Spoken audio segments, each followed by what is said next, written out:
సిలువ వేయబడిన యేసుక్రీస్తు ప్రభువును ప్రకటించుటయే సువార్త ప్రకటన. ఈ సృష్టి యావత్తులో ఉన్న మానవులందరిలో పరిశుద్ధునిగా జన్మించి, నీతిమంతునిగా జీవించి, పాపరహితునిగా మరణించి, సమాధి చేయబడి తిరిగి లేచినది యేసు ప్రభువారు మాత్రమే.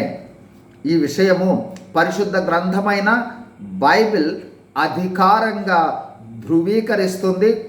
ఇది సత్యం.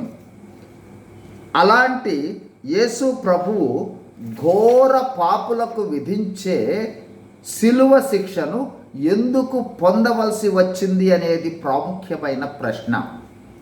యేసు ప్రభువు పొందిన ఆ ఘోర శిలువ మరణము శిక్ష మానవులమైన మనందరము మన పాపముల వలన మనము పొందవలసిన నరక శిక్ష లేదా నరక యాతనను తెలియచేస్తుంది.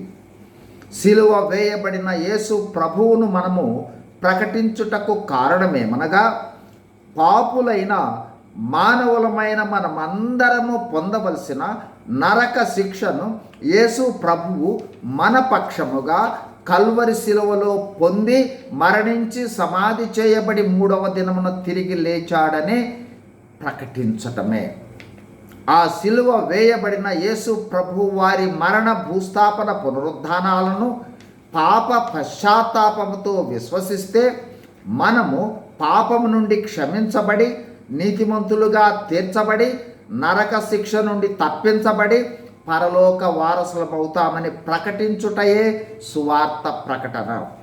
ఫలితంగా దేవుని బిడ్డలంగా మనము మార్చబడి దేవుని భద్రతలో ఉంటూ దేవుని స్వాస్థ్యమును పరలోకములో పొందుతామనే భరోసానే సువార్త ప్రకటన. సువార్తను ప్రకటిద్దాం. మానవులందరినీ నరక శిక్ష నుండి తప్పించి పరలోకములో ప్రవేశించినట్లుగా ప్రయాసపడదాం. God bless you. Thank you.